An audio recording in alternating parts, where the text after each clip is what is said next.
It's as if the Ukrainian war is almost over. At least in terms of American politics.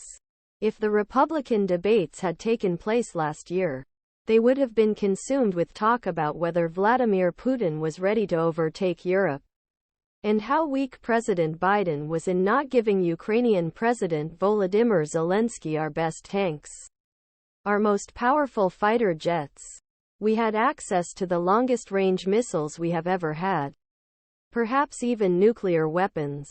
But Zelensky was nowhere near the debate stage in Alabama last night, and his name was not even mentioned. We think this is appropriate given that the Senate yesterday failed to pass an aid package that would send another $60 billion to Ukraine. This despite ministration claiming that the war effort was literally running out of money. Biden even went on air Wednesday to warn that NATO could go to war if the funding is not approved. Republicans have been locked out of aid for months, which could cause Ukraine's importance in the negotiations to diminish. The conflict in Israel last night was dominated by the conflict, which in itself raises only 3 questions. Will we send special forces to take back the 8 remaining American hostages from Hamas?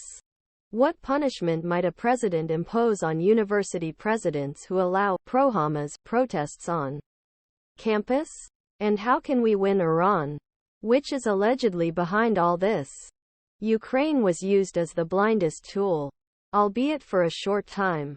It offered at least a glimpse of competing worldviews of the hawks on dais and their chief agitator, Vivek Ramaswamy. Haley brought it up, framing it in her usual domino theory framework. The thing is, you have to see that these are all interconnected.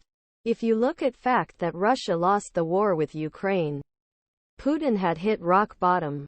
They had raised draft age to 65. It was buying drones and missiles. Drones from Iran, missiles from North Korea. So what happened when he hit rock bottom? Suddenly his other friend Iran, Hamas, went and invaded Israel and these people on Putin's birthday.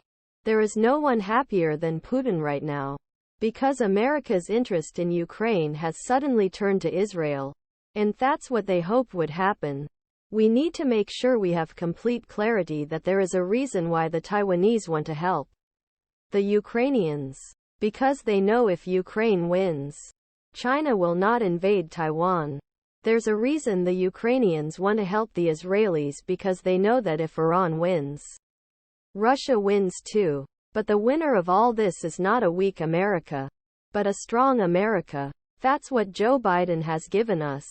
Vivek Ramaswamy answers, I want to say something about the connection with Ukraine. Foreign policy experience is not the same as foreign policy wisdom. I was the first person to say that we need a reasonable peace agreement in Ukraine.